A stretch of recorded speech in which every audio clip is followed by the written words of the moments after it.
When I looked at the other ring, I could see Monica's face when I gave it to her, you know, and I could see her saying yes.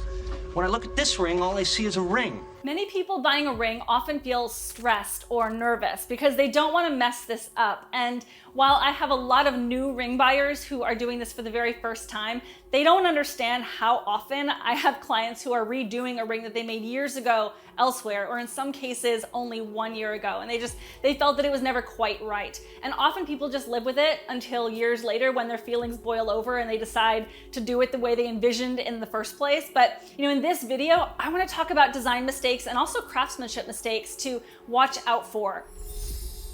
A design that is too bulky or too thin. This is a design that we didn't create. A current client, she had us recreate a design because this was the original setting that she had a custom jeweler create for her, but it ultimately turned out way too bulky for what she wanted, and that center diamond was set off of the halo too high, which resulted in a gap.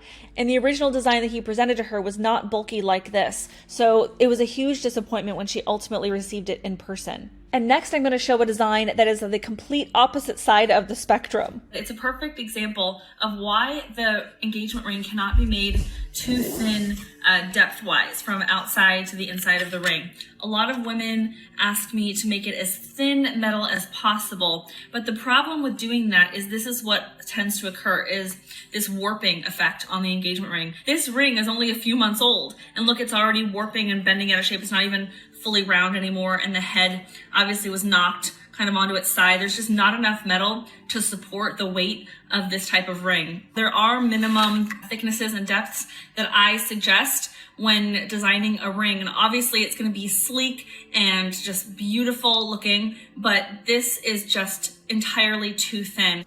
Diamonds spaced too far apart. If you take a look at the example setting on the right here, you'll notice these dark gaps in between the diamonds.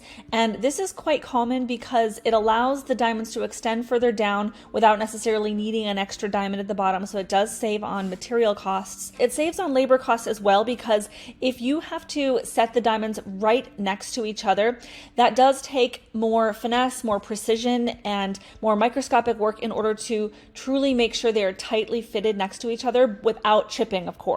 And so all of my pieces are done under a microscope. Each ring is made for one very specific size of diamond, and there's not a lot of flexibility when it comes to that. When it comes to a mass manufactured setting, they do have a specific size of diamonds that they're using, but they're not necessarily going to spend a lot of extra time making sure that they're fitted properly together in the way that is going to result in something like this. So if you take a look at the one on the left and the one on the right, what this results in is more seamless brilliance, more sparkling white, whereas rings that have gaps like this, soap suds and lotions, self-tannered pasta sauce, if it splashes on your ring, different things can get stuck in between these crevices and grooves, and then the ring starts to look darker overall. This is an example of a ring that I created where you can see the diamonds being spaced incredibly close together, so that way we achieve that incredible seamless brilliance. Here's another example of a ring where the diamonds are spaced incredibly close together, and even more up close, so you can see how tight those diamonds are next to one another. As you can see, there really isn't a lot of room for error, so this does require precision setting.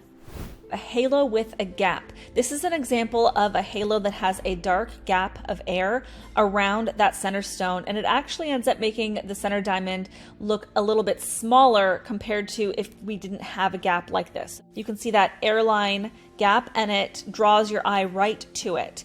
With something like this especially, that diamond is jacked up so high, even if from the top view you can't see the gap, from the 3/4 angle you absolutely do. Now this is ideally what a halo would look like. You don't see that gap between the center diamond and that halo. Even with a round diamond and a cushion halo, we can do as much as possible to minimize the gap around that despite having a completely different shape. This particular one is the double edge halo, so we have diamonds on the top and diamonds on the side, but the point here is to focus on the fact that you don't see large dark gaps between the center diamond and that halo. So what we do to achieve this is we scan the shape of the diamond to achieve a really tight fit, and then the actual setting process, which is where I come in, is what's going to determine whether or not it's actually tightly fit next to that halo. Now, this particular client didn't want any diamonds on the band, so it would look like the diamond and the halo was just floating on their finger.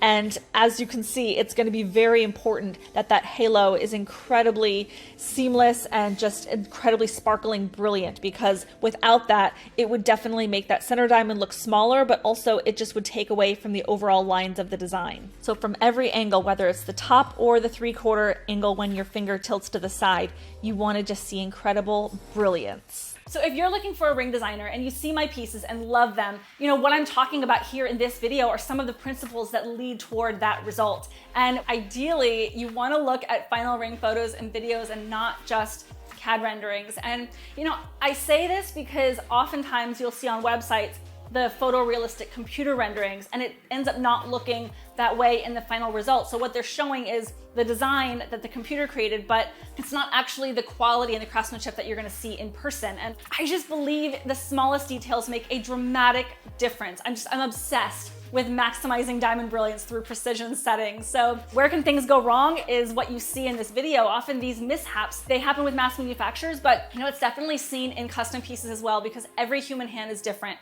when it comes to craftsmanship. And my best clients, they have an appreciation for the time that it takes to achieve fine craftsmanship through beautiful artistry that symbolizes the foundation of love in their marriage. And for me, it's not just a ring. I want to craft something that is, of course, magnificent in beauty, but also meaningful and just makes each client feel proud when they wear it. So if that connects with you, please hit that like button, because it really helps me out for this video. And if you enjoyed this and want to learn more about creating your own custom ring, feel free to reach out at vanessanicole.com so I can learn more about what your dream ring would look like. And in the meantime, I'm wishing for you a beautiful rest of your day. Bye.